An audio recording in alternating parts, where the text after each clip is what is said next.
Welcome to For the Record. I'm Michelle Wright. Alzheimer's disease is affecting more and more of our neighbors and family members.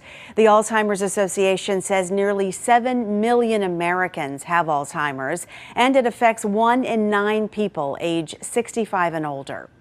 Today I speak with a woman who's caring for her sister, who was diagnosed with early onset Alzheimer's in her 40s, as well as one of the leaders from the Alzheimer's Association's Greater Pennsylvania chapter.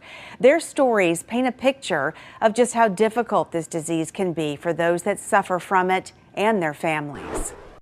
Let me start with you and your sister. Tell me about how things are. It's been a journey, to say the least. Backstory is I have both of my grandmothers who passed away from Alzheimer's. And at that time, you don't really think about it as being a disease. I was younger, I was in college at that time. And it didn't really hit me until my sister was diagnosed in her late 40s, mid to late 40s. That's young. It's very young. Early onset is what they called it. The journey, as I said, has been long. You start to think, did I miss something? Was there something that could have been done? You can have symptoms for 20 years. And so now we start thinking back, was this a symptom? Is this a symptom? The decline has been fast because she has more than one type of dementia under the umbrella. So it has been rapid, and finding care for somebody as young as she is has been hard. She's 56 years old. And most facilities want people to be 65. Again, we start thinking about Alzheimer's and dementia as an older person's disease, and it's really not. It starts earlier, and it progresses over time. So this is something that, as I watch my loved one go through it, I start to worry about myself. Is it me? Is it going to be my kids? And then I start branching out, is it going to be you? You know, when you forget Could be any of us. It could be any of us. When you forget to close the refrigerator, is that a sign? You know, so we're looking for time. And Sarah, I know you're dealing with people who have loved ones who are battling this, and you're also watching the research carefully to see what can be done.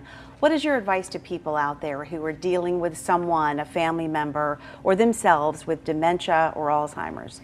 So our first piece of advice is know that you're not alone. You know, this disease, I've been with the Alzheimer's Association now for 13 years, but I started with this journey as seeing my father care for his mother at a very young age. And knowing that there's resources and support out there is the first piece of advice that we want to provide for care partners. This is such an isolating disease. People feel like no one can understand and relate to understand what they're going through. And so at the Alzheimer's Association, we have opportunities to get involved. I know Lisa has done some amazing efforts and some advocacy efforts, but we also have opportunities for caregivers to convene with others that are going through this. So we have caregiver support groups for the Alzheimer's Association that are both in person and online, in addition to educational programs. So we know that knowledge is power, so the opportunity to learn about the progression of the disease, but also understanding brain health and the importance of caregivers taking care of themselves is so important.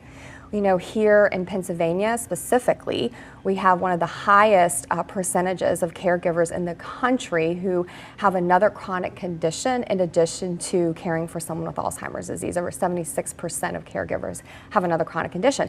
So we know the importance that it is to educate caregivers about the disease progression and what to do, but also to empower them not only with the tools and resources, but what are some things that we can do to help support them. So, you know, not only do we have the support groups and the educational opportunities, we have opportunities to share your story, like Lisa is right now, and talk about, you know, this is what I'm going through and what can others do in the community is so, so important. And the one thing we do also have at the Alzheimer's Association is we have a 24/7 helpline, 1-800-272-3900. And that helpline is available 24 hours, 7 days a week. It's available in over 200 different languages because we don't want language to be a barrier in getting access and support to the resources that that they need. And so if at 2 o'clock in the morning someone needs to talk to someone, right, or they want to know where the closest Alzheimer's care unit is to them, we have information and referral and support and someone to listen to them on that 1-800 number. So I really think the piece of advice is know that you're not alone. Be aware and access the community resources that we have, not just at the Alzheimer's Association, but in the greater community alone. And know that there's ways to get involved, and to share your story is so powerful and so needed. And Lisa, let me ask you a little bit more about your story with your sister. When it became evident that you were going to have to turn into a caregiver for your sister, how overwhelming was that, and what were your first steps in trying to tackle that? The first steps were, how do you do this? You know, her boyfriend has been caregiver, super supportive. It's a family affair. It's not just one person, so not one person can take credit. I think that my first thought was going back to my grandparents. You know, how did my mom do it? How did the family handle both grandparents? Again, I visited, but I didn't see what I'm seeing now. The behavioral issues, the hallucinations, some of the other things that come along with this disease. It's frightening, you know. But beyond looking at it just from a caregiver's perspective, think of it from the person who has the disease, because they understand. She knows that there's something fundamentally wrong. And somewhere in there, she wants to be who she always was. And so the fear for her going through this disease, the fear of us looking at her going through this, and then trying to provide support, love, forgiveness, you know, a lot of times you rely on faith. And I have to say that strongly. Faith is what gets you through. Sarah, for people watching at home that might need to find help to care for their loved one, that's overwhelming. It feels invasive sometimes. Can you explain how that works when you have to come to the point where you need help caring for your loved one? Well, we always say we want to educate family caregivers, whatever that caregiver looks like, before they need the care. So when we talk about the importance of early detection diagnosis, we talk very early on the importance also not only to have access to more effective treatments, especially all the exciting things in the pipeline that we're talking about, but also to come up with that care plan as early as possible, because we really, really want to avoid a crisis from happening. You know, we know that eventually with the progression of this disease, specifically of Alzheimer's disease and all the many different types of dementia, it's a very slow progressive disease. And the impact and the toll, not just the physical toll, but also the emotional toll from day one of that diagnosis can be very challenging. I can't even imagine that for the caregiver. So being able to come up with a plan and saying, look, knowing that, you know, the ability for a caregiver to care for that loved one and their activities of daily living is going to diminish, right? The ability for them to do things for themselves is not going to happen overnight, but it is going to be a slow progression. And so being able to work not only just with individuals with the Alzheimer's Association, but know what are the community resources out there. Financial planning. This is the most expensive disease in the United States to care for. So understanding what are their options, you know, having access to a financial advisor, certified elder law attorney, you know, being aware of the resources, what are the choices that they have, and also if someone is diagnosed early enough, having that individual with the diagnosis able to help make some of those decisions is so, so important. So what we suggest at the Alzheimer's Association as early as possible to start that planning. And if again, it's progression and in the middle of sort of the diseases, you know, we need to be able to do that stuff early in advance. And I'm hearing both of you say mainly the message is that people are not alone who are having to deal with this, even though it feels like it's very isolating to a large extent. There are other people going through the same things and have a lot of advice. You just have to reach out. Absolutely. Yeah. There are Facebook groups that you can reach out and share your stories with other people that have the similar stories like you, so you are not alone. Mm-hmm. You can reach out and grab somebody if you need to and say, hey, I need support right now. Family members, it's a tough disease. And I don't think anybody wants to say, oh, this is just the way it happens. This is just a part of life. Early diagnosis, Because once you get the early diagnosis, then you can start working towards, and as Sarah said, you have to start planning early. You have to get people on board so that you have a unique support system for that individual person as well as the individual family. Well, thanks for being here. And I guess we just want to say Godspeed to the research. Still ahead on For the Record. We need to move fast and explore all possible options because Alzheimer's is not going away. The research happening right now to try to treat Alzheimer's and help the families affected.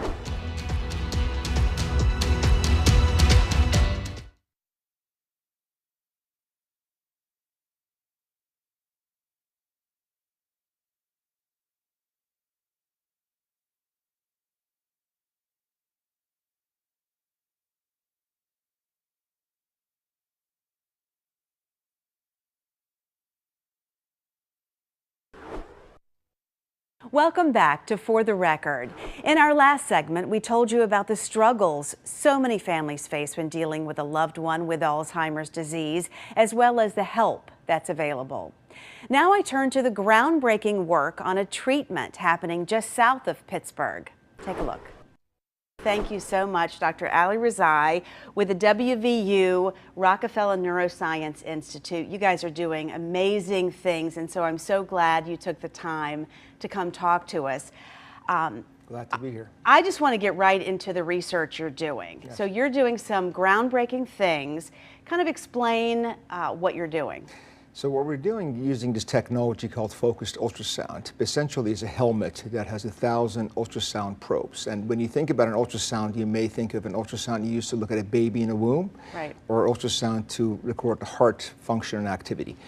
Those are one ultrasound units. Now we have 1,000 of them, and imagine those 1,000 are being beamed, traveling through your hair, through your scalp, through your brain without doing an incision. And then the beams converge in a pinpoint area in the brain to help clear the plaques in the brain in Alzheimer's, or activate the function of the brain, or stop the tremor in the case of Parkinson's or other problems.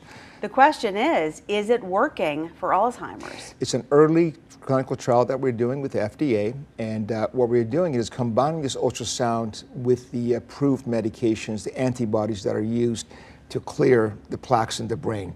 And these antibodies have been shown that with over time, with 12 to 18 and 24 months of infusion, where you go into the infusion center every 2 weeks and get an IV and get the antibodies by themselves, they tend to clear the plaques over time. The plaques are these protein buildups in the brain that clump together, forming plaques that are associated with Alzheimer's.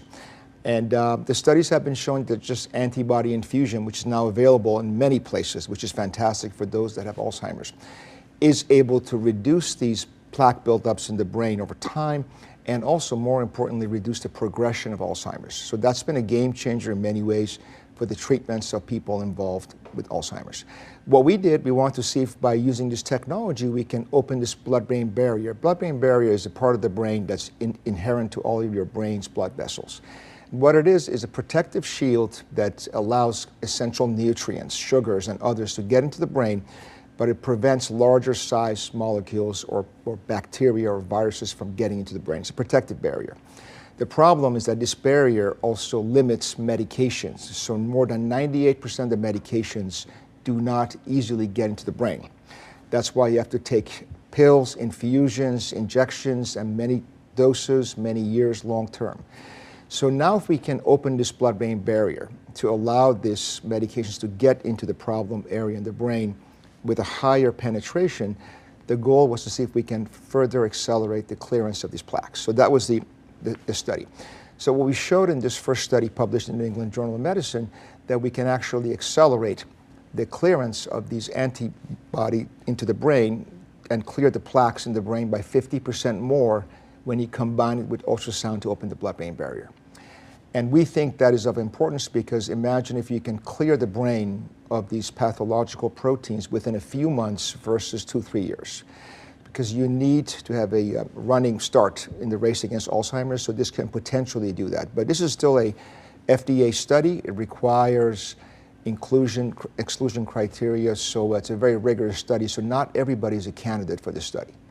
Are you still accepting applicants for the study? We are. I'm sure a lot of our viewers watching this particular episode will want to know how they can apply. They can go on our website and then see if they qualify for the study. So it's important to distinguish two things. One is that people can now get the antibody by itself. So it's FDA approved, Medicare reimbursed. So people that have Alzheimer's or early Alzheimer's that meet the criteria for antibodies, they can get it. The study is aimed at combining the antibodies, which is approved, with the ultrasound to accelerate the clearance. And you've seen great success with that so far. We've seen great successes earlier on. I want to emphasize this is an early study. It was a safety and feasibility study, but we're quite encouraged about the fact that we can, in a more rapid fashion, clear these plaques in the brain. Describe for people who may not be familiar with what the plaques in the brain does to you. What does that do to you mentally? So Alzheimer's is a neurodegenerative condition like Parkinson's and like frontotemporal degeneration, Lewy body disease, many of them. And in Alzheimer's, you have this progression of these toxins in the brain that clump these proteins over time that form these plaques when they coalesce. And normally you are not aware of it, but these plaques accumulate over 10, 15, 20 years in your brain without you being aware of it. By the time they reach a critical concentration or density to reach a tipping point, that's when you start having the symptoms.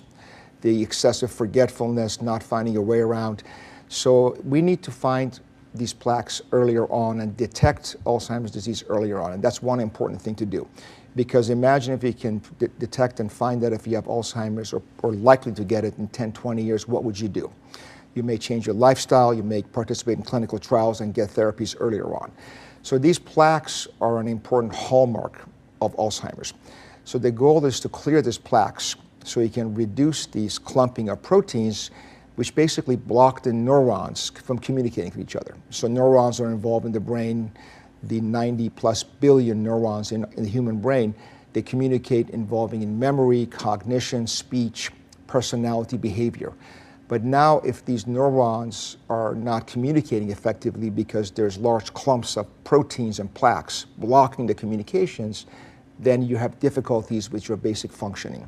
Speaking, memory, cognition, even you can get problems with irritability and impulsivity, frustration, intolerance, which happens with people with progression of Alzheimer's. So the goal is to clear these plaques earlier and even go before. We have to detect them earlier when they're silent, when you're not aware of it, you're asymptomatic. So the field of Alzheimer's is evolving rapidly. It's actually a very exciting time because we can use blood-based biomarkers, fluid biomarkers, imaging, and using all these three advances, we can detect Alzheimer's better than ever before. Keep it here on For the Record. My conversation with Dr. Ali Rezai continues right after this.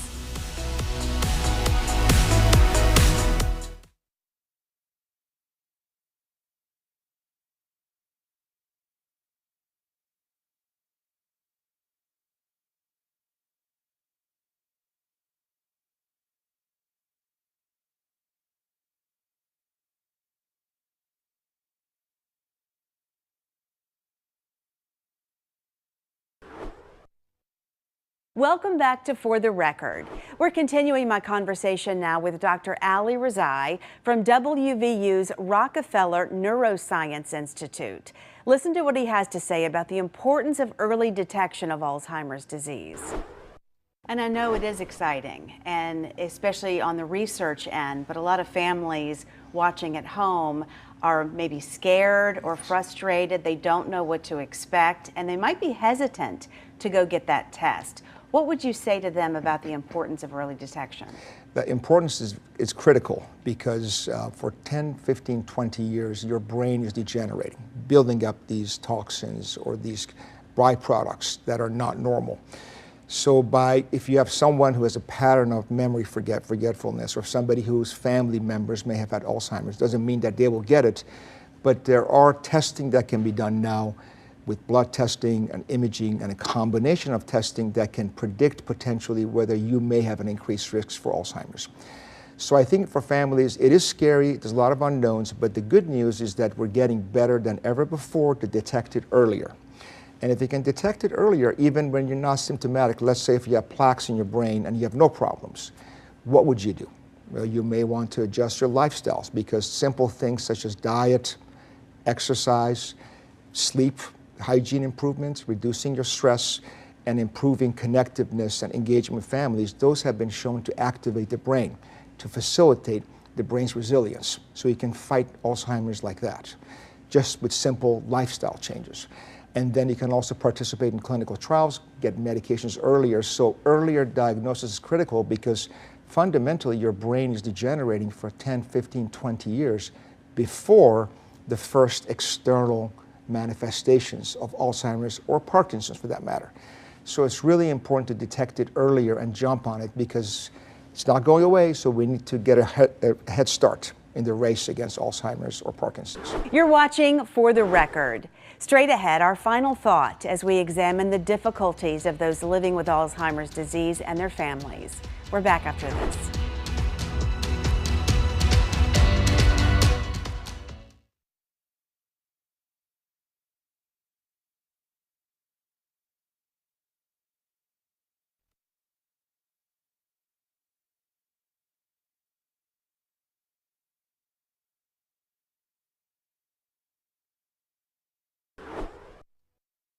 Welcome back to For the Record.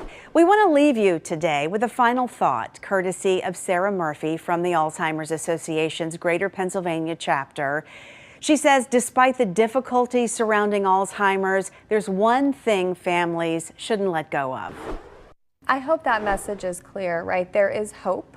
There is so much exciting research that is happening, and the Alzheimer's Association, we're the third largest funder of research right behind the U.S. and Chinese governments, and we have amazing research happening right here in our backyard in Pittsburgh.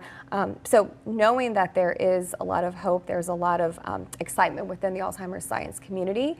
But in the meantime, if someone is going through this disease, again, reach out to the Alzheimer's Association, reach out on our helpline.